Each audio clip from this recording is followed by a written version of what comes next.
We've talked about some lingering anachronisms in the Book of Mormon when it comes to the New World, and that's perhaps understandable when New World conditions are actively hostile to the preservation of history. But what about the Old World?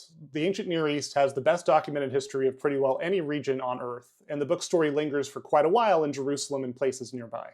Surely, if the book were a fraud, Joseph would have embarrassed himself with dozens of false claims that could be contradicted by hard evidence. And so it was for over 150 years. Matt Roper, in his latest book chapter, goes over a number of Old World criticisms that for a long time had no good answer. But bit by bit, piece by piece, the more we learned, the more those criticisms fell by the wayside. A clear picture began to form of what the region actually looked like, and it looked pretty well like what Nephi said it would. It's especially true when it comes to Lehi's party and their travel south of Jerusalem. Nearly every aspect of that journey has been criticized, from its first leg all the way to the final ocean crossing. But according to Roper, all 21 of those criticisms, 100%, have since been confirmed in the Book of Mormon's favor. I mean, just look at how green that chart is.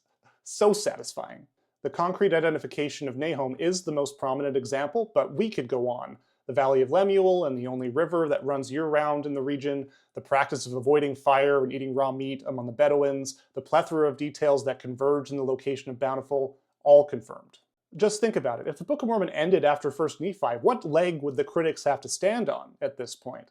Roper couldn't find much of anything despite looking at over 1,000 sources. And if the Book of Mormon is essentially batting 1,000 in the area of the world that we know best, what does that mean for all the things that we still aren't sure of in an area we don't know nearly as well in the New World?